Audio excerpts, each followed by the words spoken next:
kahit kailan di ka nagkulang. Biyaya mo sa amin laging laan. Ang pag-ibig mo sa akin walang hanggan. Inibig mo ako noon pa man. Panginoon, dakila ka't tapat sa dalangin ko. Kako'y inibig mo kahit ako ay ganito. Walang katapusan ang pagmamahal mo. Walang pinipili ang puso mo. Kahit kailan di ka nagkulang. Biyaya mo sa amin laging laan. Ang pag-ibig mo sa akin walang hanggan. Inibig mo ako noon pa man. Inibig mo ako noon pa man. Siguro sa ating prayer, hinahanap mo si Brother God para muna.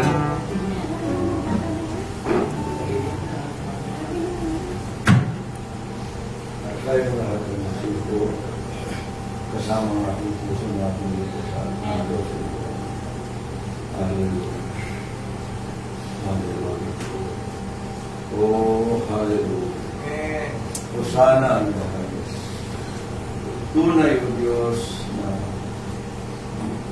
dakila ka sa lahat. Bahagi ng aming buhay. Wala kami dito ngayon, Lord, kundi dahil sa pagkalit mo lang sa amin. Biyaya mo, Diyos, na taglay namin ang kasiglahan ng aming buhay. Ikaw ang lahat-lahat ng aming buhay. Tunay na wala kami magpagmamalaki, kundi ang gawa mo, Panginoon, sa amin. Marapat lamang, O Diyos, sa gabi ito na maibalik namin sa iyo lahat ng kapurihan, lahat ng kalawalhatian, lahat ng papuri, O Diyos. Dahil wala kang katulad, wala kang nagawang pagkukulang sa amin. Maging sa kami ay nagkukulang, dakila ang iyong katapatan. Kaya mga banal, marapatin mo tanggapin ang aming papuri pasalamat sa iyo. Dahil tunay, Lord, na wala kaming may babalik sa iyo, wala kaming may gaganti sa mga kabutihan mo sa aming buhay. Thank you so much, Lord, for having a Father like you. Kaya mga banal, again, Lord, nagpapakababa kami sa iyong harapan sa gabi nito. Lord, sa lahat ng nagawa namin kalabisan at pagkukulang, patawad, O Diyos. Nakabagal mo po kami mong banal. Dahil maging sa aming pagsusumikap, Lord, nasumpungan namin ang aming mga sarili na laging kulang. Lord, naniniwala kami na ng palataya. Kaya narito kami dahil ikaw kapunuan, O Diyos, sa lahat ng aming mga pagkukulang. Panginoon, dalangin namin, Lord, na malayo kang gumilos sa aming kaligitnaan sa lahat. Aming dinededicate sa iyo ang gawain ito. Nananampalataya kami, O Diyos, na mawalang saysay ang gawain ito kung wala ka. Lord, you are an invisible guest tonight. At naniniwala kami nananampalataya, O Diyos, na walang masayang sa lahat ng bahagi ng gawain ito. Kaya inihahandog namin ito sa iyo. Lord, just accept our praises as we glorify Thy name, and as we adore You, Lord, in our midst. Ikaw ang nais namin maitaas sa aming kaligtaan. Kaya maraming salamat po na meron kaming Diyos na buhay na laging, Lord, gumagabay sa bawat sa amin. Salamat sa pag-iingat mo sa bawat sa amin. At muli, O Diyos, malaya kami, O God, sumamba sa iyo at magpahayag ng aming mga panalangin sa gabi nito. Lord, nawa, Pagkatapos ng gawain ito, lalabas kami na higit kaming mabubuti mong mga anak kaysa kanilang pagpasok namin. Dahil ang namin, Lord, ay narito kami para turuan mo po kami. Sawayin mo po kami, O Diyos. Durugin mo po kami amang banal. Dahil kami pagmamayari mo, ikaw ang may karapatan sa aming buhay. Lord, ang sakdal mong kalooban, ang minimiti namin maganap sa aming buhay. Kaya Lord, we commit everything to you. Mula sa MC, song leader, lahat ng magbigay ng patutuo, at higit sa lahat sa pagpapahayag ng iyong salita. Panginoon, Lord, malaya ka, O Diyos, at nawa, Panginoon, tinataboy namin ang lahat ng gawa ng kaaway na pwede humadlang sa pangalan ng aming Panginoon Kristo. We just love your presence, Lord, in this place tonight. For the glory of your name, God, Lord Jesus Christ, our God and Savior, ito po nga aming samot dalangin. Amen. Amen. Shalom everyone. Siguro dadako na tayo sa pag-aawitan. Bibigyan na sa ating song leader. God Jan Michael. Amen. Sa QMP, kasi natin yung The Lily of the Valley. Amen. Magkamuha.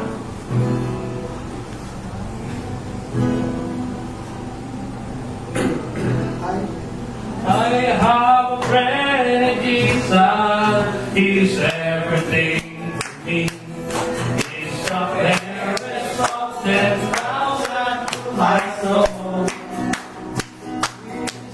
The lily of the valley, in Him alone I see. All I need to dance and make me fully whole.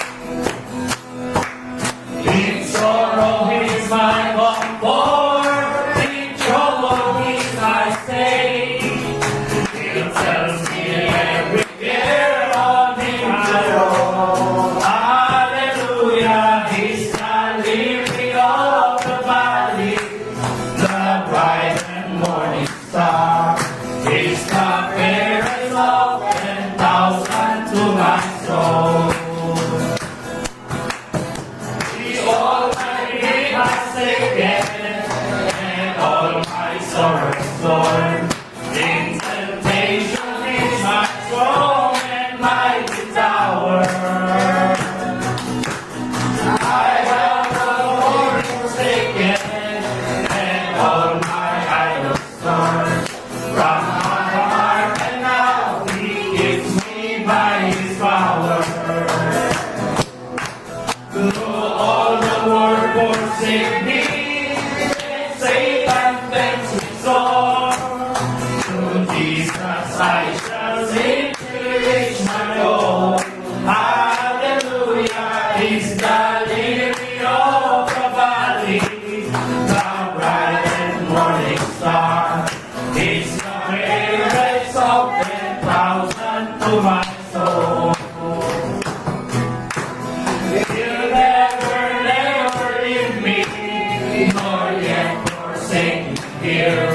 While I live by faith and do His blessed will. I want a fire about me, I'm nothing out to fear. With His smile in my hand, His soul shall give. Then sweep me out to glory, to see His blessed day, where rivers of the light shall ever roll. Hallelujah, He's the lily of the valley, the bright and morning star. He's the fairest of 10,000 to my soul. He's the lily of the valley, the bright and morning star. He's the fairest of 10,000 to my soul. He's everything. He's everything to me. He's everything. He's everything to me. For He's my father, my mother, my sister, and my brother. He's everything to me. He's everything. He's everything. He's everything to me. He's everything. He's everything to me. For He's my father, my mother, my sister, and my brother. He's everything to me. Amen. Hallelujah. Amen. Lord, Kung saan aming kantayin natin yung dakilang katapatan na lang sa Takiyot Iman. Sa di. Sadyang kay buti ng ating Panginoon. Nagtatapat sa habang panahon. Maging sa kabila ng ating pagkukulang, biyaya niya'y patuloy na laan. Katulad ng pagsikat ng gintong araw, patuloy siyang nagbibigay ng law. Kaya sa puso ko damdamin, katapatan niya'y aking pupurihin. Dakila tao Diyos, tapat ka ng tunay, magmula pa sa ugat ng aming lahi. Mundo'y magunaw man, maasahan kang lagi, maging hanggang wakas nitong buhay. Kaya, O Diyos, Ika'y aking pupurihin. Sa buong mundo'y aking aawitin. Dakilang iyong katapatan, pag-ibig mo'y walang hanggan. Dakila ka, O Diyos, tapat kang ang tunay, magmula pa sa ugat ng aming lahi.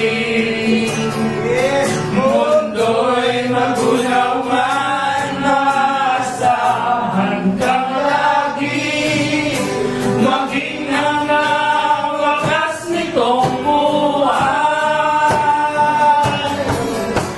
Dakila ka, O Diyos, sa habang panahon, katapatan mo'y matibay na sandigan. Sa bawat pinatid na buhay man ay naroon. Daluyan ang pag-asa kung kailan ay sinahon. Pag-ibig mo alay sa amin noon hanggang ngayon. Dakila ka, O Diyos. Dakila ka, O Diyos, sa habang panahon. Katapatan mo'y matibay na sandigan. Sa bawat pagkatid, tagumpay man ay naroon. Daluyan ng pag-asa kung kailan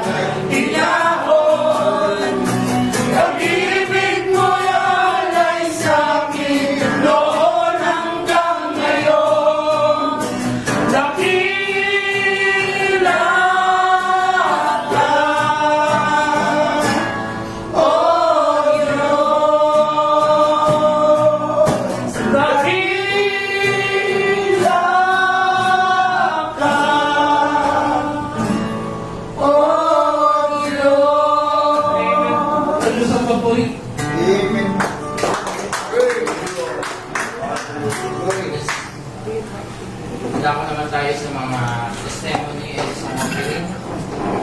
Kasi may mga kagalakan na testimony. Taas lang po yung mga Brother Rolly. Ang gabi po mga kapatid, bagaman konti lang po tayo kasama naman po natin ating Panginoon. Maraming salamat po sa inyo mga kapatid at kapiling po namin kayo sa gabi ito at tayo po ay sama-sama magpuri po sa ating Panginoon. Nais ko lamang po magpasalamat sa ating Panginoon, gawaan po kanina po iniisip ko po na nakita ko pong parang uulan nag-aalangan po ako kasi baka umulan nga po, hindi pa ako maka-attend ngayon ng midweek service natin. Ganun na po. Kasi po hindi na po ako naka-attend ng Sunday. Nagpapasalamat ako sa Panginoon dahil binigyan niya po ako ng encouragement sa sarili ko, sa puso ko po na ako po ay umatin. Kasi namimiss ko po umatin sa gawain ng Panginoon. Kanina po, kaya ang ginawa ko po dahil baka ako umulan, nag-aamba na po ang punta rito. Nandito na po ako kanina, alauna pa lang, nandito na po ako sa aking anak. Baka kasi po magkaroon pa ng aperya, hindi na naman po ako maka-atin sa gawain natin.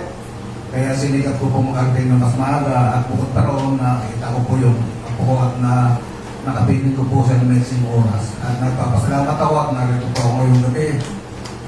Sa Panginoon, nagbigay niya ako ng kalakasan kasi sa aking puso na ako po ay makasama na yung ngayong gabi nito. At hinihingi ko din po ng pasensya po na hindi pa ako nakatin nung linggo po. Ay gusto ko po umatin nung gawain po natin ng linggo. Sabado pa lang po nung aming gabi, napuyat na po ako pag-iisip ko, pagbibigay ko po ng tawag nito na gusto ko po makatin. Ngunit hindi ko po nagawang matin dahil meron po akong obligasyon. Sabado pa po, gusto ko na po gawin yung mga gagawin ko. Gawa po yung upo ko, tumutulog po, kabila-kabila po yung tulog.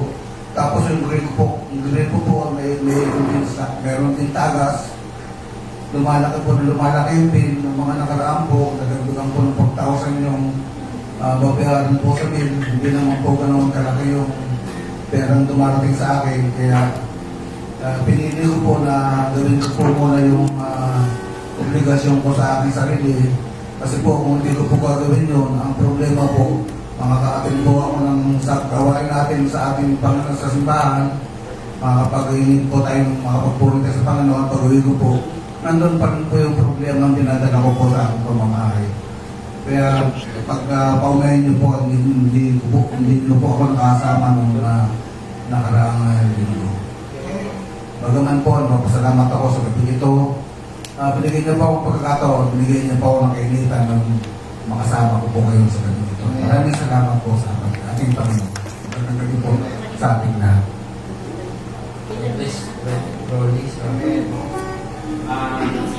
Sino pa po?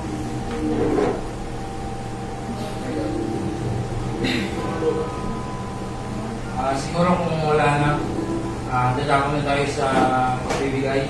Matantay natin yung The Windows of Heaven.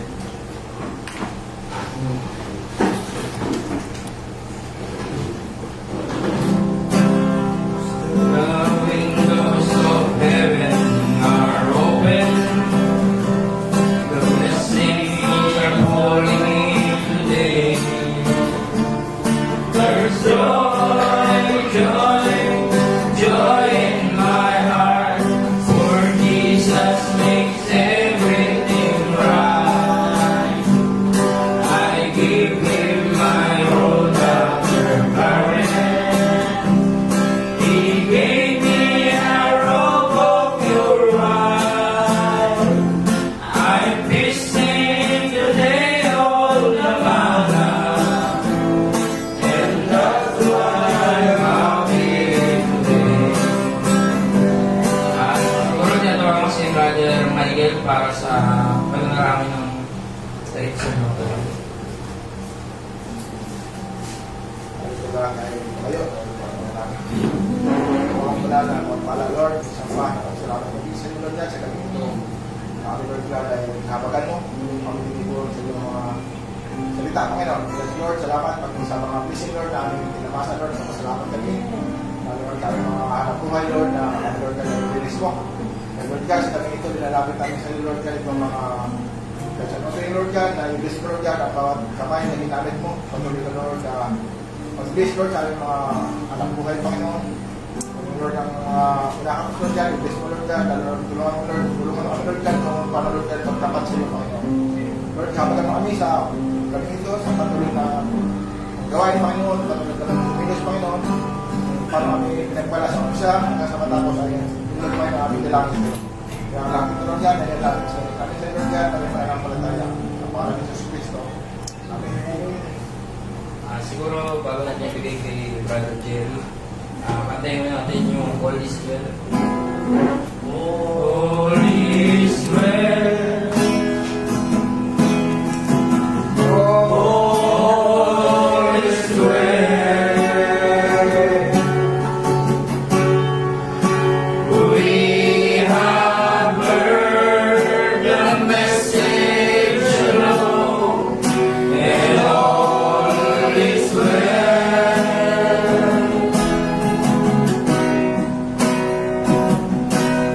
There is a place of perfect rest behind the inner veil.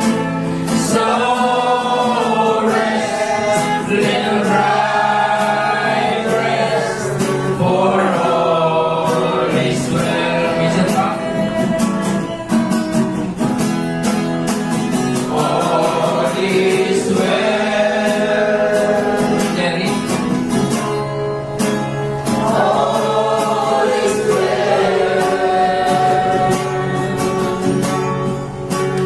We have heard the message alone, and all is well.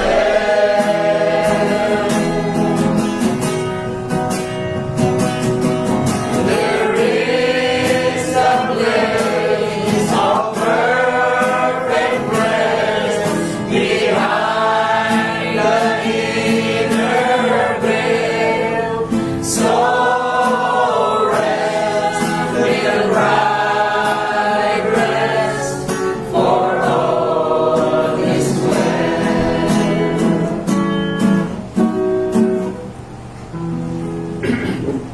Hallelujah. Magandang gabi sa bawat isa, mga saints, sa gabi nito, ang nagkakalin ng panahon upang magbigay pangulong sa ating Panginoon. At hindi pagtatagal, ating pong basahin ating tema sa gabi nito. Ang title nito mga kapatid ay The Two Altars. Dito sa Revelation 8:3, ganito pagkasabi.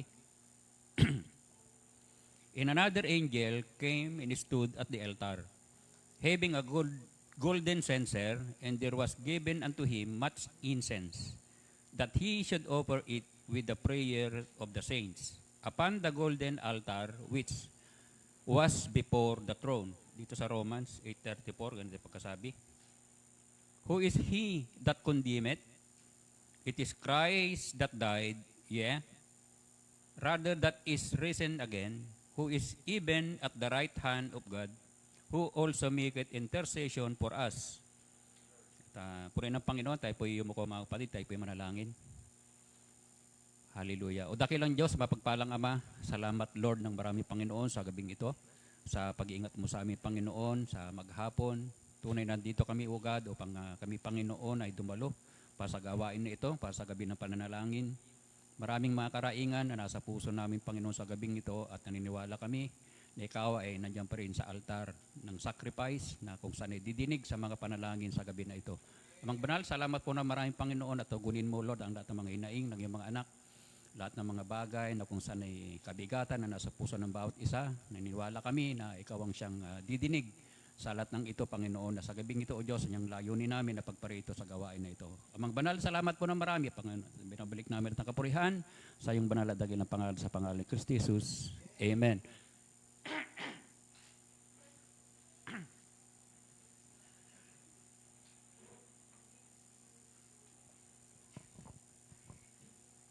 Ito mga kapatid, yung the two altars. At ito yung altar of sacrifice and then altar of incense.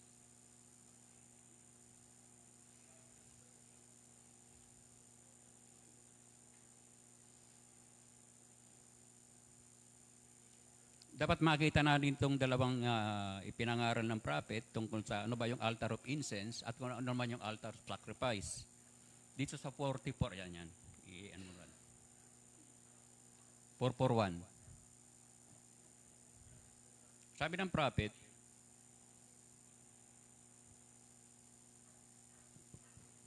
now the incense was the odorous stuff that they burned, which the Bible said was the prayer of the saints. Although na tayo mga kapatid, di naman tayo gumagamit na ng mga liter na insenso, di ba? Pero sa mga Chinese yata mga kapatid, mayroon pa rin yung binibili nila na sinisindihan. Yun yung sinisindihan na parang insenso na umuusok, mapailan lang.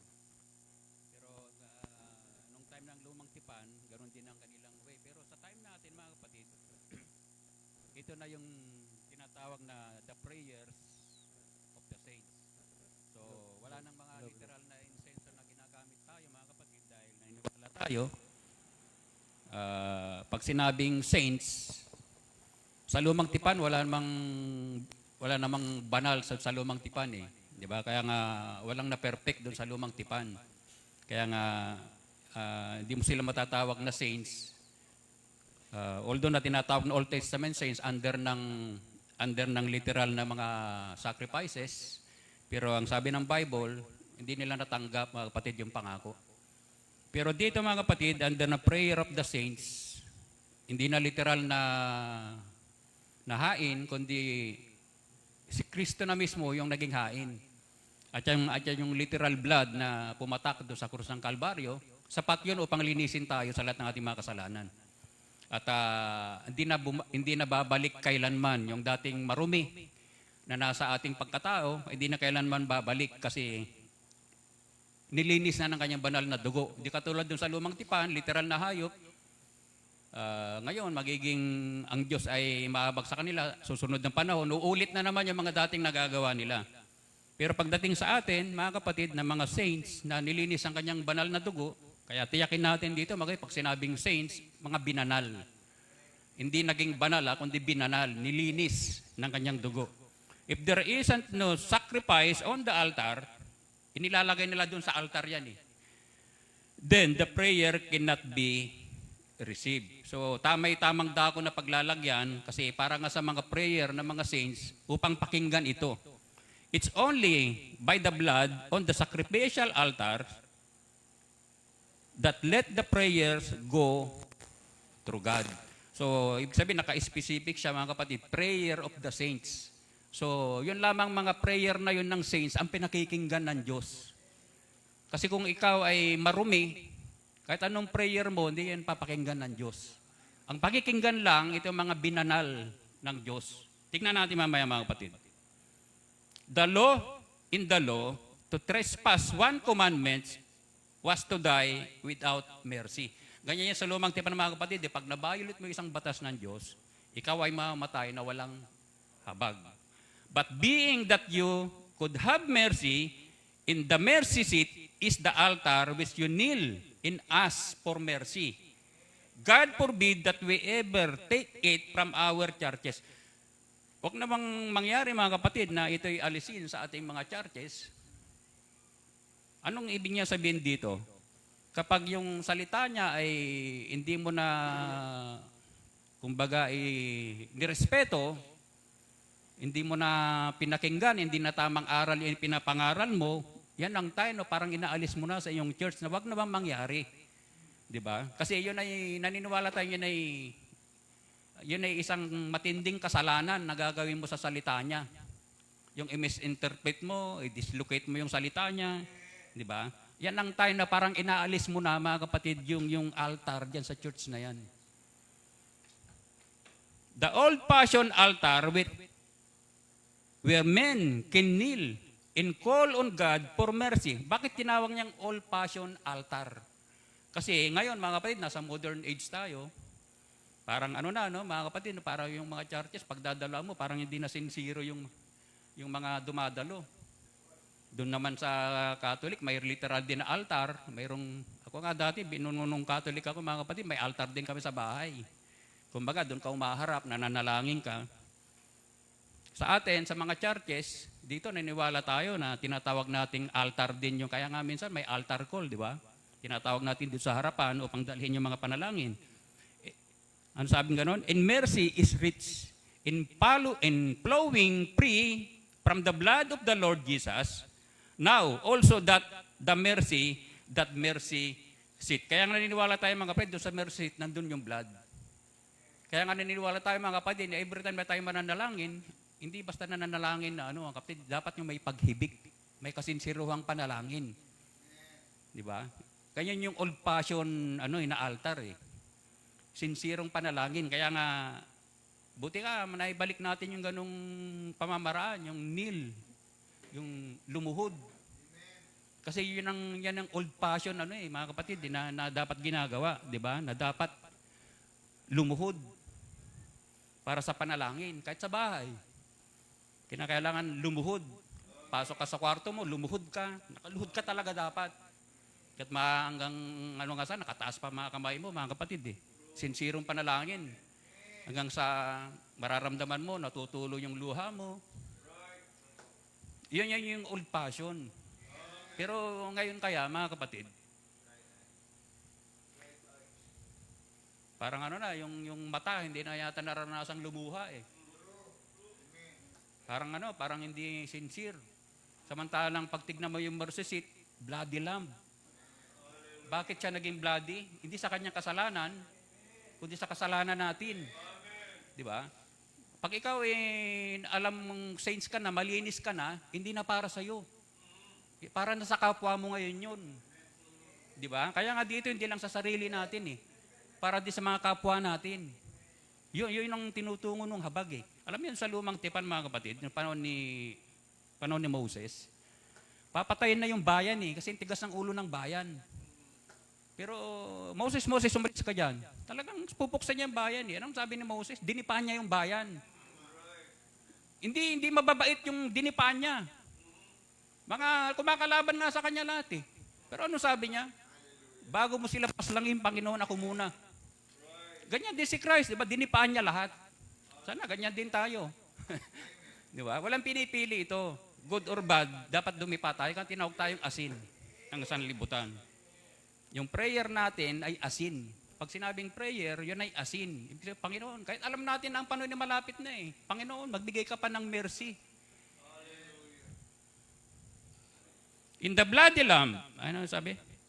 Then he goes upon the altar of God and waits there. While God holds the book of redemption in His hands.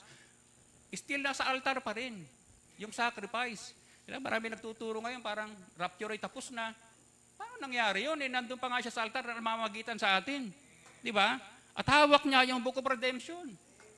Hanggat di siya umaalis doon, mga kapatid, na siya ay namamagitan doon, hawak niya yung book of redemption. At ang book of redemption, mga kapatid, consist yan o compose yan, mga kapatid, Jews at saka Gentile. Di ba? Yun nakatalagang ililigtas. Dahil sa Gentile pala siya nagdidil, kaya inahawakan niya pa din until the last soul. In the bloody lamb stand on the altar of sacrifice, there is the lamb to make redemption, to make intercession. Ito nga, siksil nga itong message na ito eh.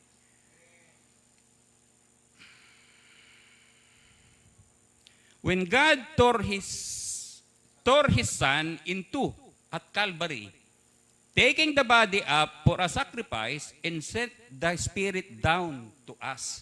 Yun ang purpose niya, mga kapatid, di ba? Dinala niya kanya sarili sa altar bilang pinakasakripisyo, yung dugo niya, para ibaba niya yung kasasantong Espiritu sa atin.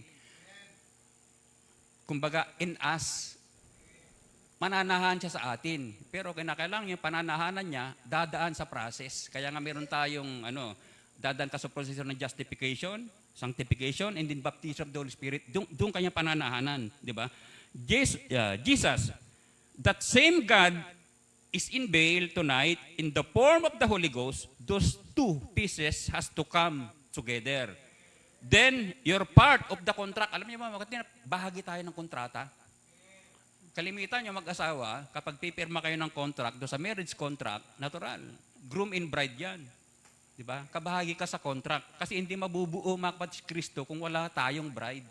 Kasama niya tayo sa contract. Kaya mayroong predestinado talaga na makakatanggap nito. Pag ibinaba yung banal na espiritu, yung purpose niya, panahanan ka.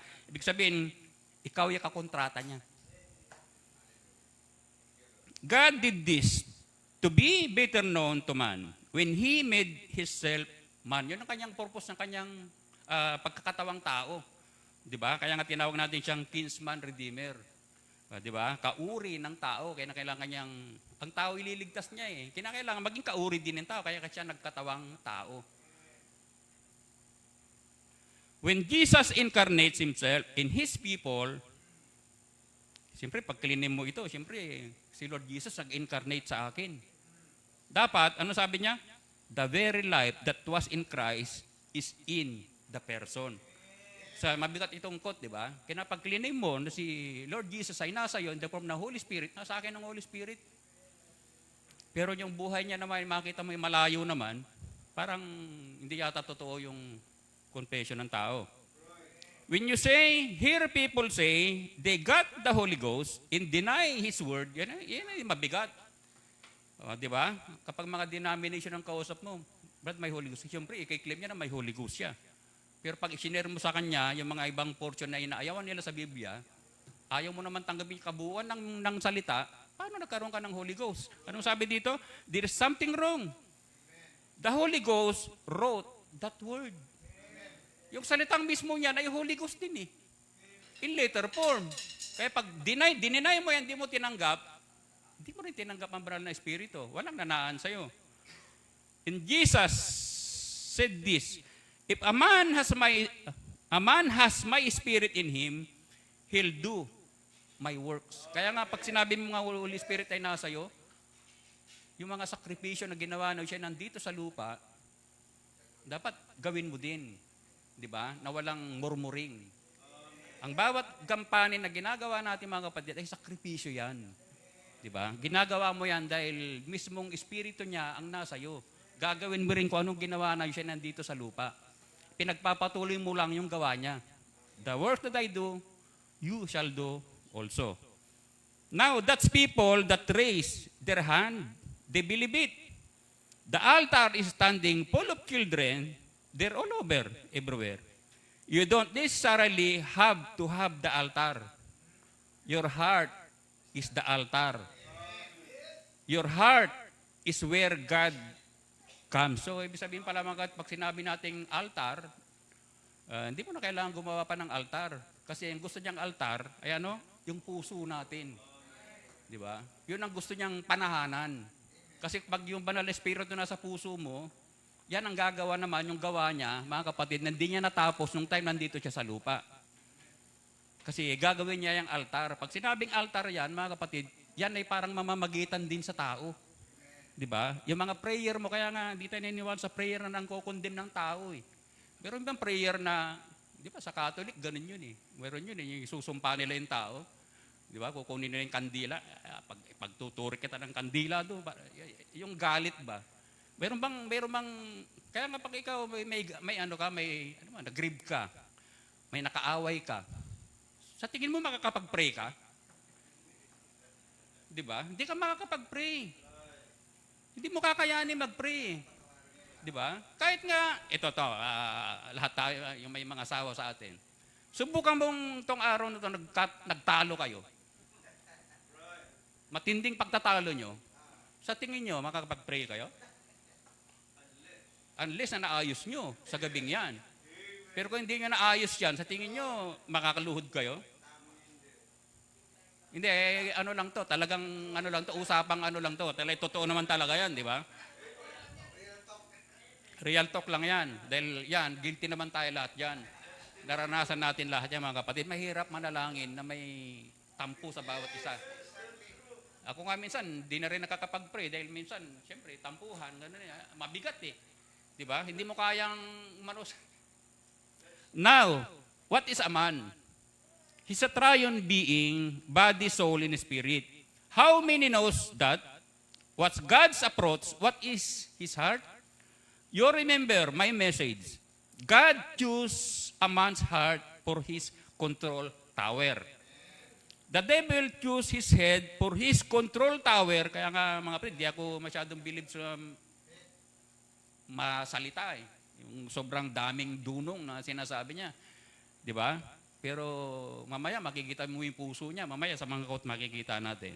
See? He makes him see things, look through his eyes, but in it, God in his heart makes him believe things that he cannot see. Did he? See, God is in his heart. In the heart of man is the throne of God. You get it? Man. God had made his throne in the heart of man. Nakita niyo mga kapatid, gagawin niyang trono yung puso mo. So, anong puso naman ito? Tingnan natin kung anong klaseng puso yung gagawin niyang trono. Dito sa Matthew 5:8. Kaya nga dito sabi ni Lord Jesus, mapapalad ang mga may malinis na puso sapagkat makikita nila ang Diyos. So, malinis na puso yung pananahanan niya, gagawin niyang trono. Paano natin masasabing ang puso ay malinis? Hindi naman natin nakikita yung puso ng bawat isa eh. Kita ko ba yung puso mo, Brad? Hindi eh. Makikita ko lang yung tiyan mo eh. Pero puso mo, never kong makita yan. Paano na malalaman ang puso ng bawat individual sa atin? Hindi naman natin nakikita. Nandiyan sa loob ng katawan natin eh. Pero dito, sabi ng prophet, 2 years ago, it is now. I was in Chicago, kasi may mga kasi tignan natin ha.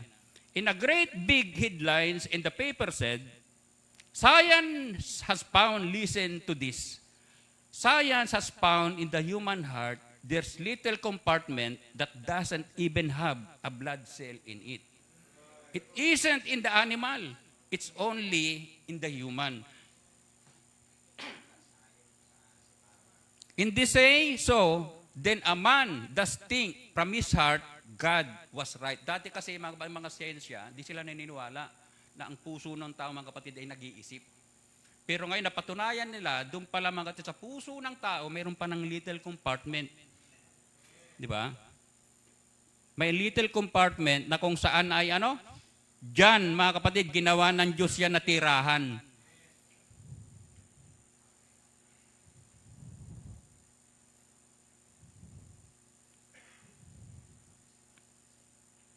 Dito sa Luke 6:45, a good man, out of his good treasure of his heart, bring it forth which is good. Yun lang sana dapat, no, pag sinabi nating mga saints, dapat yung mga bubuting bagay lang, yung lumalabas sa bibig natin. Di ba? Kasi yun ay good treasure eh. Kaya nga, ako mga kapatid, no, sa mahabang panahon na pag-observe ko din, ewan ko, nature ko talaga siguro yun. Hindi kasi ako, hindi na ako, pag galing dito, pagdating sa bahay, hindi na ako palalabas eh. Iniwasan ko rin yung, although maraming nakikitang revelation, iniwasan ko rin yung kakausapin yung tao. Sharing, mga ganito, ganyan. Pero minsan, mga kapatid, nakakalusot ang kaaway doon. Sharing sa simula, susunod. Iba-iba na. Mga maya, may mag-insist na yung buhay-buhay na ng tao. Minsan, yun ang ayaw ko minsan, mga kapatid eh. Kasi nakakalusot siya dito eh. In an evil man, out of the evil treasure of his heart, bring it forth what which is evil. For of the abundance of the heart, his mouth speaketh. Di ba? Kasi, pag hindi pa nagsasalita yan, hindi mo pa ma-discern eh, kung ano yung puso ng tao. Pero kapag nagsalita na yan, diyan mo malalaman kung anong puso meron siya. Kaya ngayon, ipapanalangin natin yung mga hindi magagandang bagay na nasa puso ng bawat individual, yun ang maalis sa bawat individual. Kasi hypocrisy yun eh. Dito sa Proverbs 23:7 sa Tagalog, sapagkat kung ano ang iniisip niya sa loob, for as he thinketh in his heart, so is he. Eat and drink, said he to thee, but his heart is not with thee. Sapagkat kung ano ang iniisip niya sa loob niya, ay gayon siya. Kumain ka at uminom ka, sabi niya sa iyo, ngunit ang puso niya ay hindi sumasa iyo. Sabi niya, nagbigay ka sa tao. Ito binigay ko sa'yo. Di kinuha ng tao. Pagtalikod. Kung ano naman sinabi, hindi ko na sana ibinigay, ganito, ganyan. Yan ang sinasabi dito. Pag sinabing mabuti yung puso ng tao, ibigay mo yan na pay galak. Ito yung sinasabi dito sa Proverbs. Diyos sa Mark 7:6. At sinabi niya sa kanila, mabuti ang pagkahula ni Isaias tungkol sa inyong mga mapagpaimbabaw. Ayon sa nasusulat. Ang mapagpaimbabaw, ito yung mga Pharisees, Sadducees.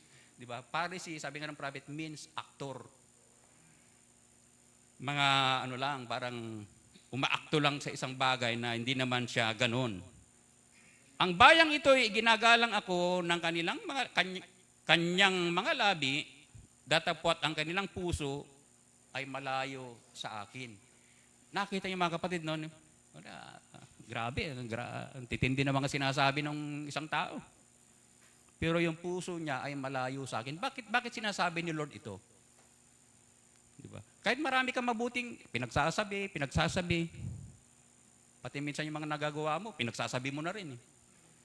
Mga sakripisyo mo, parang pinagyayabang mo na din. So, ibig sabihin, hindi yun ang pusong inahanap niya. Ibig sabihin, malayo ka sa akin. So, ibig sabihin, hindi ka karapat dapat sa kanya. Kasi siya yun nandito sa lupa, wala na yun. Talaga makikita mo yung pure na puso ni Lord Jesus Christ. Siya nandito sa lupa. Dito sa James 5:16. Kaya nga nandito tayo, isang church. Siyempre, wala tayong pakialam sa labas eh. Dito muna.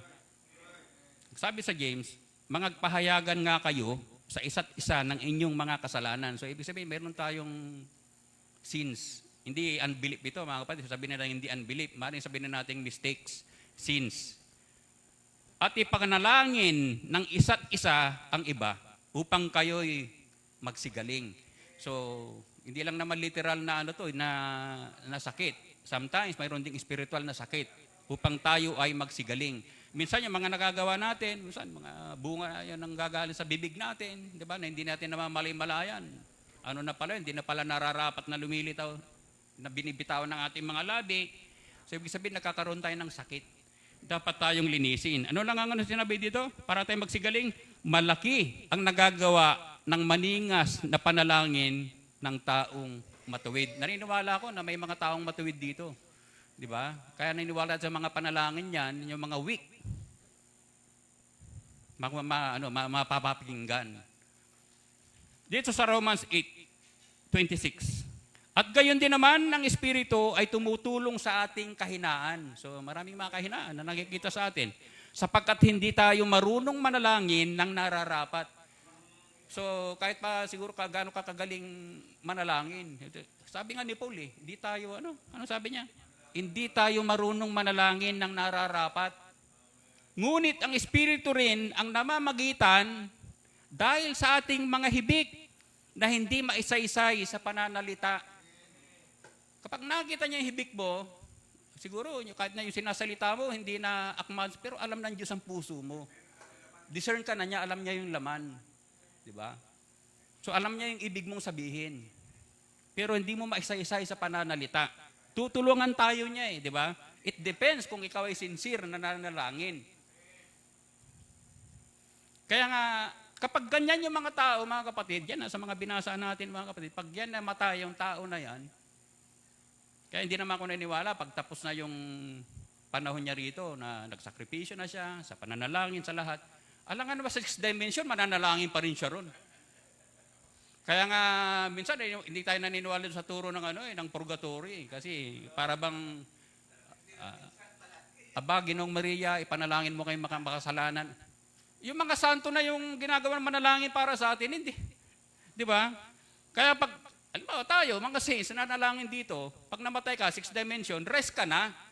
Hindi ka na doon luluhod pa to. Wala namang sinabi si Robert na sila lumuluhod doon kasi yung mga katawan nila nasa tsopan Di ba? And when a Christian dies, he goes into 6th dimension. Yan mga sakripisyo natin dito. Kapag hindi ka umabot, kung baga yung kontrata mo hindi umabot, tiyak ka naman, magandang dimension yung pupuntahan mo. And God is in the 7th dimension. Wala pang ang ano ni Lord Jesus, wala pa dun sa 6. Bakit? Nananatili pa siyang, namamagitan pa siya eh. Di ba? Nananatili pa siyang sacrifice until the last soul. Hanggang sa time na maabot na lahat ng mga kaluluwang itinalaga. Now then, you see, the Christian, when he dies, he goes under the altar of God, right into the presence of God, under the altar, in his rest.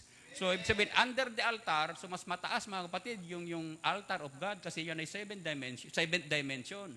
Ang 6th dimension mga kapatid, yun yung sinasabi under the altar, presence of God nandun. In the voice taking to me, I never could see the voice. Now, I was just above me, talking to me. I said, well, if I have passed on, I want to see Jesus. Kaya nga nandun siya 6th dimension si Barbanam, na-meet niya yung mga na-convert niya. Na-meet niya eh, di ba? Kaya nga pag ikaw ay naglilingkod, alam mo ang hindi unang hanapin mo yung pinaglilingkuran mo. Ganyan din si Barbanam. Ang una niyang nasan si Lord Jesus? Said, he was all my life. I want to see Him. Nakita yung sinabi niya? He was all my life. Siya yung lahat sa buhay natin. I want to see Him. May mga tao mga kapatid, takot mamatay eh. So kung takot kang mamatay, para ayaw mo makita yung pinaglilingkuran mo. Dapat nga, hindi ka takot mamatay eh, kasi mamimit mo na yung paglilingkuran mo eh. Kung takot ka mamatay, parang ayaw mo siyang mamit. Dito nga si Barbanam mga kapatid, ayaw niya nang bumalik eh. Di ba? And so he said, you can see him now, he is still higher. Namamagitan pa siya ron eh, see? It was below the altar, see? Yet see, the 6th place where men go. See? Not the 7th, where God is 7th dimension, the 6th. And they were all there. And they was passing by, and I said, look like there were actually millions of them.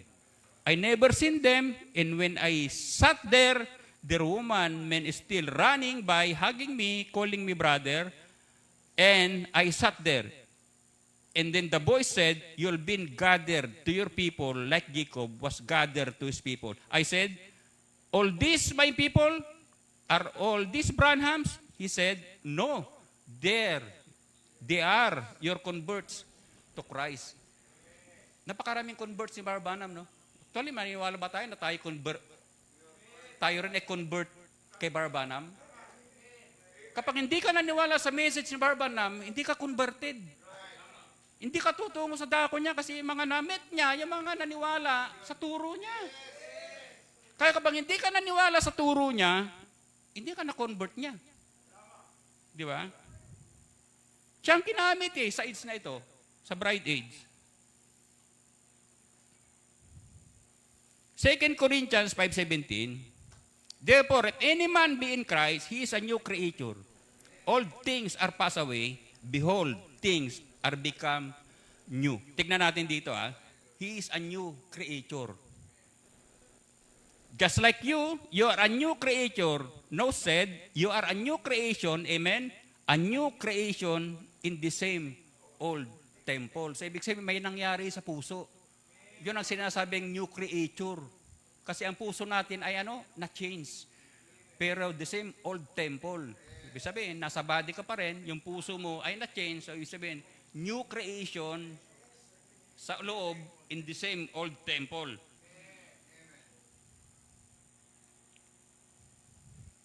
Kumbaga, na-born again ka na, pero mas matindi ang atake ng kaaway sa mga taong na-born again. Kasi kilala ni Satanas kung sino ang na-convert. Kilala niya eh. Yan talaga yung mga puntirya niya. Di ba? Hanggat maaari, diyan kanya ilulugmok eh. Kasi yung katawan mo hindi pa nag-change. Yan ang puntirya niya, yung katawan na ito. Kaya nga, may battle talaga. Pero kung ang puso natin mga kapatid ay malinis, siya yung nakatira dyan,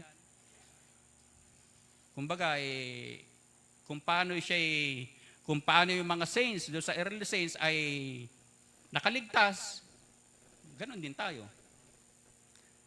At hindi lamang gayon, kundi pati naman tayo na mayroong mga pangunahing bunga ng Espiritu. Sa bagay, tayo na may nagsisibik din sa ating sarili sa paghihintay ng pagkukupkup na dilit iba't ang pagtubos sa ating katawan. Nakita niyo ba si Pablo, mga kapatid? Kung baga, yung sinasabi niyang ito, parang sinishare niya din sa tao. Siya'y humihibik din. Diba? Sa grabing hirap na dinanas niya, ganyan din tayo. Kapag meron tayong tinitiis dito sa mundo, humihibik din tayo. Diba? Humihibik tayo sa ating katawan, hindi pa nag-change. Kaya nga, ang hibik natin palagi, kapag medyo ang battle tumitindi, Panginoon, naway matawag na yung hiling predestinado. Hindi yung hibik natin, Panginoon, sana dumami pa ang pera namin. Dapat ang prayer natin, Panginoon, naway matawag na yung hiling predestinado. Para ano? Para mapalitan na ang aming katawan. Kasi pag napalitan ng ating katawan, di na natin kailangang kumain pa. Di ba? Marami kang ang pera, maya't maya naman sakit. Di wala din. Ang kailangan natin ay body change. Pero kinakailangan magkaroon muna ng soul change bago dumating ang body change. Pero hanggat hindi ka na-change, tignan natin yung atake ng kaaway. The life of the kaklibor has been taken out, but the nature of the kaklibor is still sticky. So, nawala na mga kapatid, yung old soul nawala na eh. Pero sa body natin, mga kapatid, nandyan yung kanyang sticky. Nandito sa katawan. Tignan natin kung ano yung mga sticky na sinasabi niya. Nandito sa katawan. Sometimes, napaka-bibigat yung mga, alam niyo mga kapatid, kahit nasabihin natin sticky yan, pag yan ay hindi natin namamalay-malaya, mabigat din ang circumstances na dadaanan mo. Tignan natin yung mistake. So, ba naman ay na-born again, di ba? Na-born again na, nung time na siya nabaptize ng Holy Ghost, consider na na-born again si Barbana. Pero tignan natin yung sinasabi niya. There's many times that I know that I make so many mistakes and fail in so many things that I'm ashamed of myself, but in my heart, I'm trying all that I know how. Pero sa puso ko, gusto kong gawin ang lahat ng nalalaman ko. Sabi niya. Kaya nga, sana ganyan din tayo. Marami tayong mistake na nagagawa. Minsan, nahihiya tayo. Pero sa puso natin, gusto natin gawin ang lahat ng nalalaman natin, lalo kung patungkol sa Panginoon. Di ba? Gawin natin lahat. Hindi dapat maging hadlang yung mga mistakes.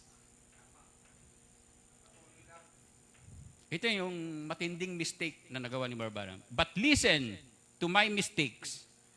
Here's where sorrow started.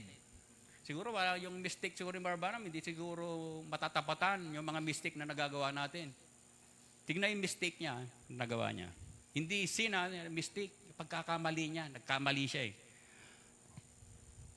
Hope said, I'll go anyhow. I didn't want to hurt my mother's feelings in her. Mother said, why don't you go up there at the church until you get it paid for and then get a parsonage? Mamaya Tagalogin natin to.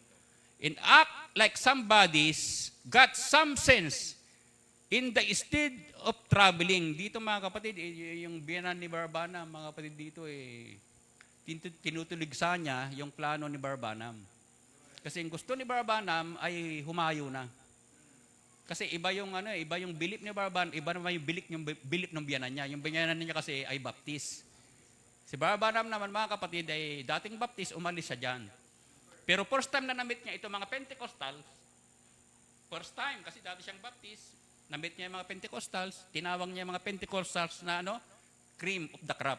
Pero ang tawag ng biyanan niya, mga basura. Instead of traveling, said, you think you could let my daughter be dragged around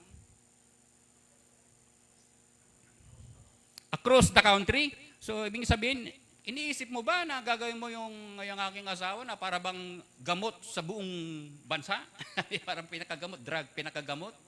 Na para bang kayo yung makakagamot sa lahat ng mga problema. Ganun na sinasabi niya eh. Across the country, today, she eats, and tomorrow, she doesn't eat. and never have a change of clothes on her back, instead, and drag around with bands of trash. Siya yung gamot sa mga trash na yan, mga basura na yan. Na kinakailangan, kayo ba yung dapat na gumamot sa mga basura na ganyan, pananalita? Kaya nga, I'm sorry sa aking biyanan, sabi ni Barbanam, di ba yung unang ano niya, na yan talaga, binanggit yung biyanan niya. Mabibigat yung binanggit eh. And I found out, and I don't say this, but nothing but to tell the truth. What she called the trust, I find to be the cream of the crop. That's exactly kasi, cream of the crop kasi ito, 1936 yata, hindi ko nagkakamali, 37, ang Diyos mga kapatid ay nagde-deal pa sa Pentecostals. Kaya tinawag niya mga Pentecostal na cream of the crop. That's exactly the truth. That's right. Said, my daughter be dragged around such as that. Brother, by my mistakes, we had to bury her a little after that. Now, I never forget. Trouble started when my father's tooks died on my arms. Just a little bit after that. Nakita niyo mga kapatid, dalawa na yun. My brother was riding on the side of a car, 15 years old. The man that he was hitchhiking and picked him up,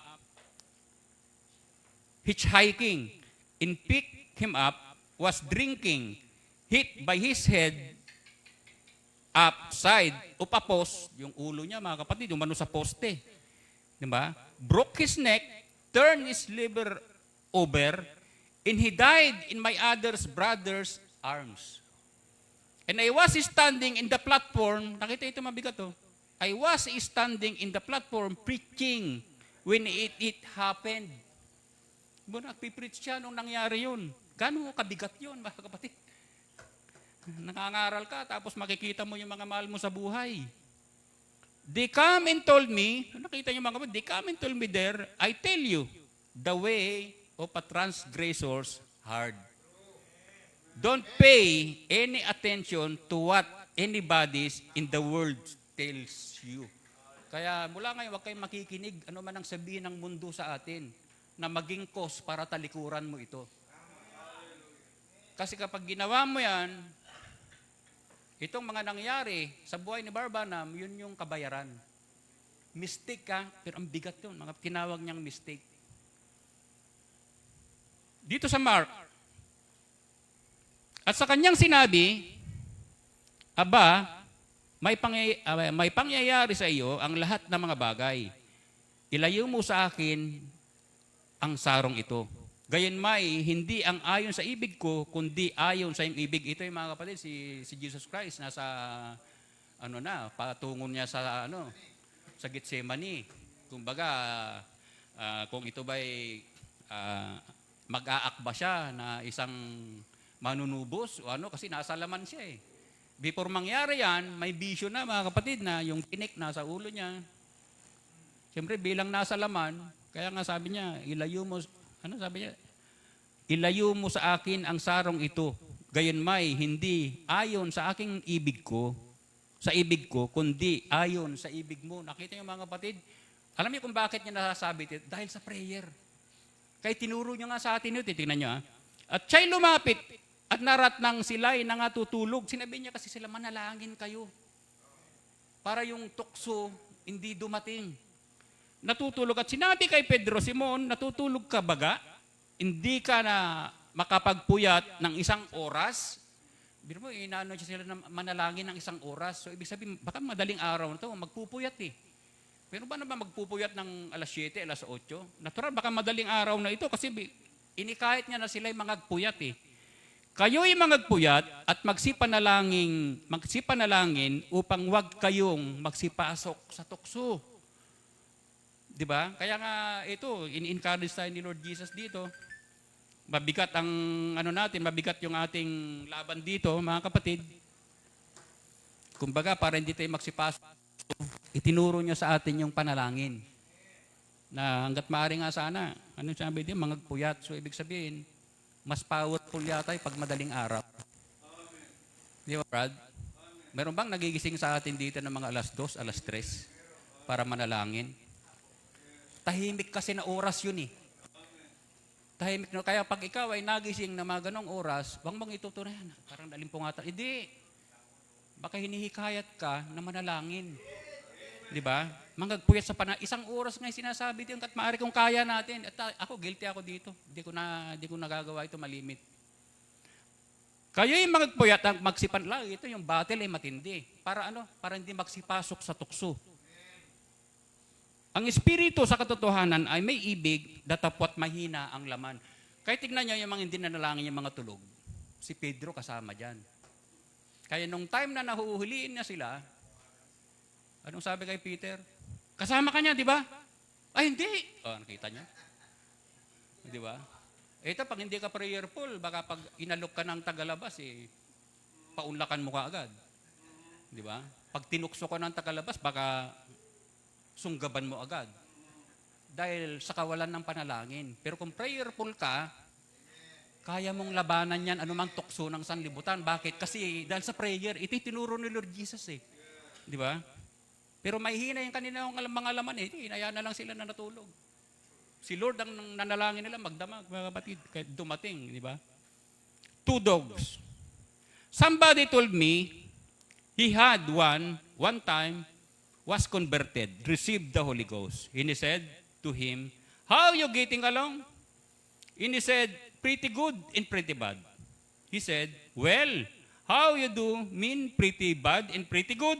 He said, well, since me received the Holy Ghost, so naborn again to. He said, there's been 2 dogs in me. In one of them, black dog.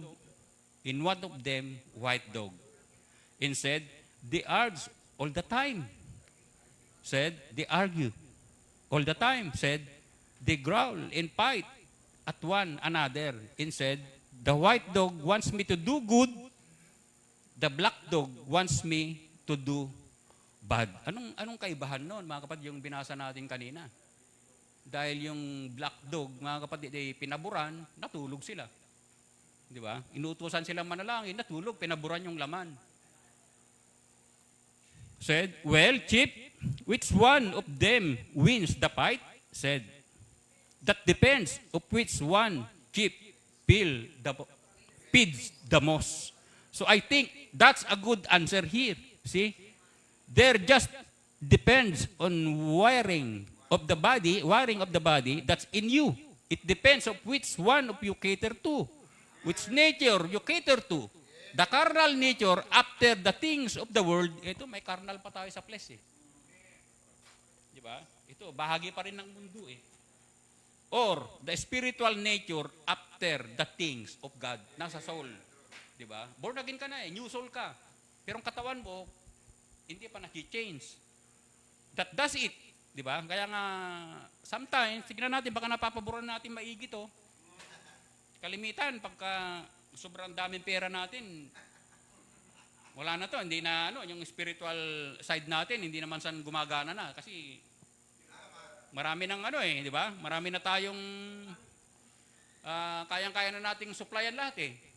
Kalimitan, hindi na tayo nakakapag-pray na maayos, di ba? Ito yung sinasabi niya, mga kapatid. So, ang message dito, mga kapatid, yung prayer. Di ba? Upang pagtagumpay natin lahat ito.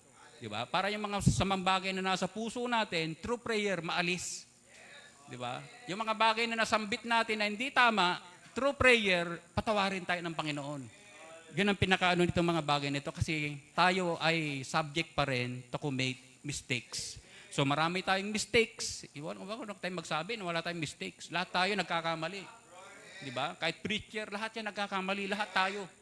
Kakamali tayo lahat. Kaya sa panalangin natin ngayon, yan ang pinaka-essence ng panalangin natin. Yung mga bagay na yan, mga nasambit natin na hindi tama, lahat dalhin natin sa panalangin. Tayo lumuhod mga kapatid, tayo manalangin. Individual. Manalangin tayo. Mga banal. Mga prayer, meron siguro. Kasi kung wala, print pa natin lahat. Hallelujah.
Ako'y inibig mo,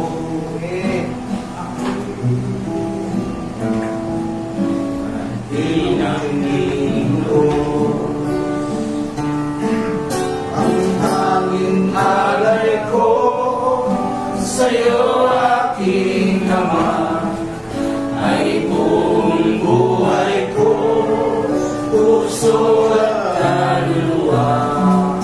Hindi makaya na nakapagkaloob, mga aliyas, ilintong niloob, ang aming dalangin, O Diyos ay tanggapin, ang tanging alay ko, nawa'y gamitin. Ito lamang, Ama, wala nang iba pa akong ibig. Di ko akalain na ako ay bibigyan pansin. Ang taong tulad ko, di dapat mahalin. Ang tanging alay ko sa'yo, aking Ama, ay buong buhay ko, puso at kaluluwa. Hindi makaya na makapagkaloob, mga aliyas, itintong nilugod, ang tanging dalangin, O Diyos ay tanggapin, ang tanging alay ko, nawa'y gamitin. Ito lamang, Ama, wala nang iba pa akong iniibig. Ako'y hinihintay ang iyong pagbabalik. Ang nakatingin ka, wala kang lubos. Ay, tumayo Ang tanging alay ko sa'yo, aking Ama, ay buong buhay ko, puso at kaluluwa. dapat Panginoon. Hindi ka kaya na makapagkaloob, mga aliyas, itintong niloob, ang tanging dalangin, O Diyos ay tanggapin, ang tanging alay ko, nawa'y gamitin. Ito lamang, Ama, wala nang iba pa akong iniibig. Ito lamang, Ama, ito lamang, Ama, wala nang iba pa akong iniibig. Kaya tayo manalangin. Hallelujah. Lord God, maraming salamat, Panginoon. Thank you, Lord. Hallelujah. Hallelujah, Lord. Salamat sa Kayo ang pagpapakabuti mo sa amin. Salamat, Lord, sa mga nilalang. Salamat sa tawaran, Lord. Salamat. Patawaran niyo po kami sa mga Lord. Dinahin sa inyo, Panginoon.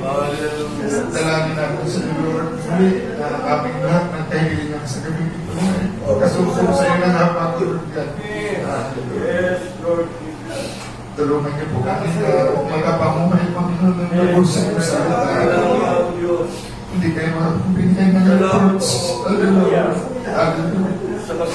Patunayan, Panginoon, amin na ang salita mo mag-materialize sa bawat isa sa amin. Thank you, Lord. Ang mga kaibigan namin, Lord. Sa aming mga kapatiran na namatay na. Palagkasilyo sila. Hallelujah. Hindi ko po sa kanila kapahayagan. Walang ibang managamit sa buhay. Sa panahon ngayon, kundi ang paglingkuran ka. Hallelujah. My Lord, ibigay niyo po sa amin ang wisdom, knowledge, Lord, at kapahayagan sa mga mensahe mo. Para pag-penetrate sa buhay namin. Pagkat sa lahat, Lord God, sa aming mga mahal sa buhay, mga anak namin, mga Hallelujah. namin sa nakatalian ng mundo nito, Lord.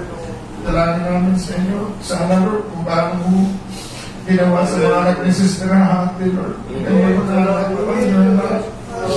biglang nagpuri sa inyo, Panginoon, thank you, Lord. Gawin ko rin po sa aming mga anak, mga apo. Lord, buong pag-iingat at proteksyon, Panginoon, pagkalit niyo po ng aming mga mahal sa buhay, bawat alam, abutin mo rin po ay kasagutan sa aming mga pangailangan. At ang buong halipuya, mga kapatiran, lahat ng yung mga nubyalo, ilayo po sa mga sakuna na madalas nangyari sa mundo ito. Katulad ng sunog, Panginoon, yung pagkintoro, Panginoon, Diyos na buhay. Patigan, kulang ang aming mga lambi, Panginoon, kayo po ang nakakaanam ng bawat laman ng aming puso, Panginoon. Kaya dalangin namin sa Lord, kayo magpuno ng aming mga pagpupunan. Buhay na Diyos, mula sa gabi nito, Panginoon, naging buong pag-iingat hanggang sa ang Lord ay pagkalong sa bawat isa. Pag yung pumanyaan na makahawak kami ng mga maraming bagay, Lord, hallelujah, hindi magbigay sa iyo ng maganda, Panginoon. Buhay na Diyos, maging ang aming ipag-partake na pagkain sa gabi nito, Panginoon, pagsalusaluan, habang kayo magsisharing, Panginoon, sa iyo sa kita. Ay linisin mo ganun yung kalakasan sa aking mga bisikan ng pangatawan. Ang aking mga kapatid na nasa online, kung paano niyo po kami palikan, pinagpala sa iyong mensahe sa iyo ito. Panginoon, pagpalain po rin po sila. Patigan ang lahat po rin ito ay ang samot na namin sa iyo. Hilig namin sa inyong buhay at magkapanginoong pangalan. In the name of our Lord Jesus Christ.